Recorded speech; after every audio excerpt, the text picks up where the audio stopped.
Muy buenas tardes, mi nombre es Alfonso Uribe y yo soy médico residente del tercer año de la Universidad Nacional Mayor de San Marcos, con sede en el Hospital Nacional Daniel Sides Carrión.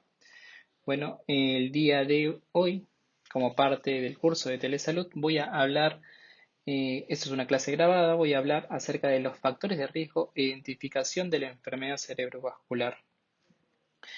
Si tenemos que hablar de enfermedad cerebrovascular, tenemos que tener en cuenta de que es muy frecuente desde el punto de vista de mortalidad, o sea, la muerte que puede llegar a producir esta enfermedad, así como el grado de discapacidad. Y no estamos hablando solamente de Perú, sino estamos hablando a nivel mundial.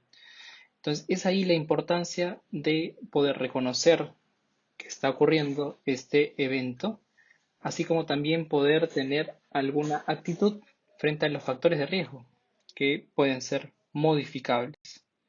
Entonces, hablar de enfermedad cerebrovascular a veces suena un poco complejo, pero yo siempre suelo utilizar este ejemplo en mis pacientes y en base a esto intento hacerlo entender de una manera más sencilla.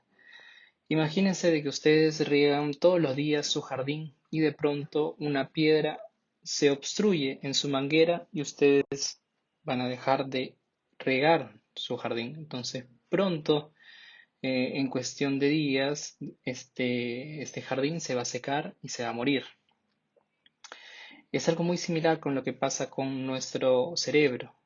Nosotros tenemos todo un sistema vascular, esto quiere decir todo un sistema de pequeñas mangueras que van a llegar a llevar suficiente sangre, que esta sangre lleva oxígeno a su vez a determinados tejidos de nuestro cerebro. Entonces, si nosotros tenemos algo que pueda obstruir estos vasos, que serían la representación de la manguera, vamos a tener muerte de los tejidos de nuestro cerebro. Y dependiendo de dónde se localice exactamente esta lesión, es que nos va a dar las manifestaciones clínicas en el paciente. Otro tipo de alteración muy frecuente dentro de las enfermedades cerebrovasculares son las hemorragias. Imaginemos que nuestra manguera ahora, por el desgaste, por no tener los cuidados suficientes, sufra una pequeña rotura. Y de repente esto puede ser también a consecuencia de la presión tan fuerte que está viniendo a través de nuestra manguera. Al producirse una pequeña rotura de la manguera, de la pared de la manguera, que sería en este caso nuestro vaso sanguíneo, va a producirse una pequeña hemorragia dentro de nuestro cerebro y dependiendo también de dónde se localice esta hemorragia que nos va a presentar las manifestaciones clínicas. Para tenerlo de una forma más esquemática podemos ver acá, este es nuestro vaso sanguíneo que trae todos los elementos de la sangre, estos elementos de la sangre llevan oxígeno y por ahí se topan con algo, ¿no? Se topan con una pared que puede ser un trombo, puede ser una plaquita de grasa que obstruye y deja de llevar todos estos elementos de la sangre, por ende se produce un infarto cerebral. Caso de aquí, como lo podemos ver en el video, tenemos una lesión de la estructura del vaso sanguíneo que se rompe las paredes, como podemos apreciar ahí se rompe y se produce una hemorragia. Y esta hemorragia, dependiendo de dónde se localice, es que nos va a producir las características clínicas. ¿Cómo podemos reconocer entonces que estamos teniendo un evento cerebrovascular? La aparición súbita. Esto va a aparecer de un momento a otro. Y nosotros tenemos que actuar de manera inmediata, reconocer los principales síntomas de nuestro paciente para poder llevarlo a un hospital que de preferencia, o mejor dicho, tiene que ser un hospital de complejidad que tenga un tomógrafo para que nosotros podamos brindarle la atención inmediata. Recordemos que tenemos aproximadamente entre 4 horas para poder brindarle algún tipo de medicamento en el caso de que sea un evento isquémico, esto quiere decir un infarto, y así podamos darle una solución a este paciente que viene con este tipo de características que voy a mencionar a continuación. En el caso de que de repente no sea un infarto y sea una hemorragia, recordemos de que también tiene que traerlo de manera inmediata, debido a que tenemos que controlar esta presión arterial que es la que puede producir de que esta hemorragia sea mucho más grande o de que se produzcan otros tipos de hemorragia, ya que ya tenemos una lesión en estos vasos. Entonces, es importante de que ustedes actúen de manera inmediata, reconozcan y actúen. ¿Qué es lo que vamos a tener? Hay unas escalas que en Estados Unidos se usan, que es la escala FAST. La adaptación al español podemos tener el camaleón. ¿El camaleón qué significa? Vamos a tener que hay un compromiso de la mitad de la cara como si estuviera caída. La mano la vamos a tener una mano pesada, una mano sin fuerza. La lengua es una lengua trabada, como si arrastraran las palabras.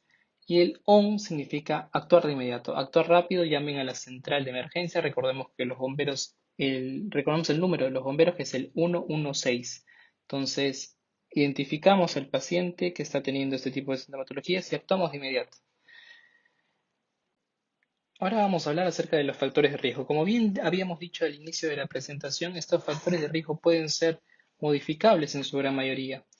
Así que es importante poder nosotros tomar acciones en estos factores de riesgo y así prevenir de una manera muy importante el tener un evento cerebrovascular.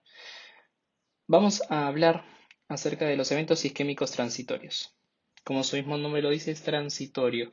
Entonces va a haber una oclusión parcial de un vaso que lleva la sangre, que ya lo habíamos mencionado, hacia los tejidos y en cuestión de horas es que se desobstruye este y desaparece la sintomatología del paciente. Entonces, el paciente va a venir con todas las manifestaciones clínicas de un infarto cerebral o de una hemorragia, pero se resuelve en cuestión de horas. Esto es una señal de alerta importante, o sea, el paciente que pueda llegar a tener esto tiene que ser lo suficientemente consciente de que si es que no toma medidas adecuadas, va a llegar a producirse un infarto cerebral real, ¿no? La hipertensión arterial, recordemos que la hipertensión arterial es una enfermedad silenciosa, entonces no van a haber mayores sintomatologías. Un paciente mayor de 55 años debería tener un control de presión arterial para ver cómo está realmente él y no esperar a de que haya algún tipo de síntoma. Y en el caso de los pacientes que son hipertensos, no solo basta con tener su toma regular de antihipertensivos, sino tener los controles diarios de cómo está su presión. Algo muy similar pasa con la diabetes mellitus. Recordemos de que va a producir un daño a nivel vascular, un daño en esos vasitos que tenemos, no solo en la cabeza, sino en todo el cuerpo, pero este daño con el tiempo puede lesionar la vasculatura de nuestra cabeza y si eso sumamos de que el paciente es diabético y es hipertenso, puede producirse una hemorragia. Entonces, también no solamente basta con tomar, en el caso de tomar los hipoglicemiantes o colocarse la insulina, sino tener los controles necesarios para saber cómo va nuestra glucosa, ¿no? Hay un examen importante que se llama hemoglobina glicosilada que nos muestra no solamente la glucosa del día, sino hasta en unos meses. Y este tiene que estar en un valor menor de 7 para nosotros poder decir que estamos en un umbral protector. De igual forma, lo que es la glucosa en ayunas, tenemos que tener una glucosa menos de 110 para decir de que nosotros estamos como un factor protector a que no nos dé una enfermedad cerebrovascular, ¿no?